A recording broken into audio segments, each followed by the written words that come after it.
సుమారు 3 దశాబ్దాల క్రితం సంచలనం రేకెత్తించిన శిరోముండనం కేసులో ఈ రోజు తీర్పు వెలువడనుంది. 1994లో మాజీ ఎమ్మెల్యే తోట త్రిమూర్తుల వర్గం దళిత యువకులకు శిరోముండనం చేశారంటూ కేసు నమోదైంది. ఈ కేసులో తోట త్రిమూర్తులతో పాటు మరో 5గురిపైన కేసు నమోదు కాగా స్థానిక కోర్టులో విచారణ పూర్తయిన తర్వాత కేసును వైజాగ్ ఎస్సీ/ఎస్టీ కోర్టుకు కేసు బదిలీ చేశారు. అప్పటి నుంచి వైజాగ్ కోర్టులోనే అట్రాసిటీకి సంబంధించిన విచారణ కొనసాగింది.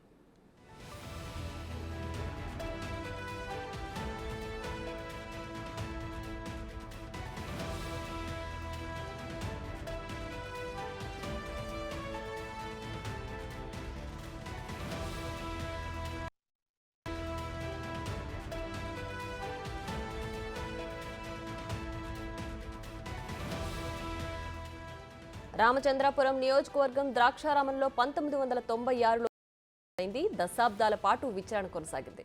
ఇటీవల విచారణ పూర్తయ్యాక తీర్పును కోర్టు రిజర్వ్లో ఉంచింది. ఈ రోజు తుది తీర్పు వెలువడనుంది. ఈ రోజు తెల్లవారుజామునే తోట త్రిమూర్తులు వైజాగ్ వెళ్లినట్లు తెలుస్తోంది. ఉదయం 10 గంటల సమయంలో కోర్టుకు హాజరు కానున్నట్లు అధికారులు చెబుతున్నారు. కోర్టు తీర్పుపై సర్వత్రా ఉత్కంఠ నెలకొంది. ఇక ఇదే అంశానికి సంబంధించి మరింత సమాచారం మా ప్రతినిధి రాజేష్ ఫోన్ లైన్లో అందిస్తారు.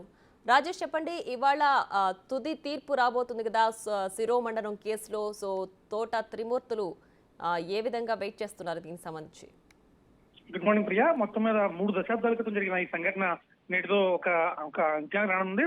ఈ రోజు తీర్పులో భాగంగా మొత్తం 2006లో జరిగిన ఈ సంఘటన ఇప్పటిదాకా కూడా స్థానిక కోర్టులో విచారణ జరిగిన తర్వాత వైజాగ్ లో ఉన్న ఎస్సీ/ఎస్టీ అట్రాసిటీ కోర్టుకు తరలించారు.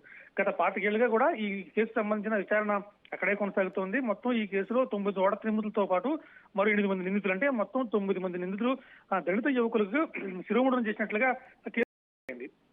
దాంతో పాటు దీనికి ఆధారాలుగా 15 మంది సాక్షులను కూడా ప్రవేశపెట్టారు. మొత్తం ఈ కేసు సంబంధించి గత 25 సంవత్సరాలుగా వైజాగ్ కోర్టులోనే జరుగుతూనే వస్తుంది. ఈ నెల 12వ తేదీన ఈ కేసుకు సంబంధించి విచారణ మొత్తం పూర్తయింది. ఇక తీర్పు మాత్రమే రిజర్వ్ లో పెట్టి వచ్చారు. దానికి కూడా 12వ తారీఖున ఈ తీర్పు వెలువరిస్తున్న నేపథ్యంలో మళ్ళీ ఈ కేసుని ఈ రోజు 16వ తేదీ ఉదయంకి వాయిదా వేశారు.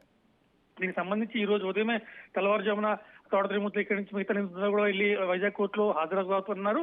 అయితే కోర్టు ఏ రకమైన తీర్పు వెలువరిస్తున్న విషయం ఉమ్మడి తూర్పు గోదావరి జిల్లాలో అన్ని చోట్ల కూడా ఉత్కంఠ పరిస్థితుంది. ఎందుకంటే తోట త్రిమూర్తులు వైసీపీ తరఫున ఇక్కడ ఎమ్మెల్యేగా బరిలో ఉన్నారు. సో ఈ ఎఫెక్ట్ ఏమైనా ఉంటుందనేది కాస్త అభిప్రాయం వ్యక్తమవుతుంది. ఖచ్చితంగా మాత్రం 10 గంటల తర్వాత ఒకవేళ అక్కడ కోర్టులో కనుక శిక్ష విధిస్తే కనుక నెక్స్ట్ స్టెప్ ఏం చేయబోతున్నారు? అంటే వెంటనే హైకోర్టుకు వెళ్తారా, లేకపోతే వేరే వాదనలు వినిపిస్తారా? ఒకవేళ త్రిమూర్తుల వైపు సానుకూలంగా వచ్చినా కానీ అటు బాధితుల తరఫున మళ్ళీ వెళ్లి హైకోర్టుకి వెళ్ళే ఆలోచన ఉంటుందని చెప్తున్నారు. ఏది ఏమైనా కానీ ఈ రోజు కోర్టు తీర్పు వెలువడిన నేపథ్యంలో ఇటు తూర్పు గోదావరి జిల్లాలో ఒక ఉత్తరమైన పరిస్థితి కొనసాగుతుందని చెప్పాలి Priya. Right Rajesh, thanks for the updates.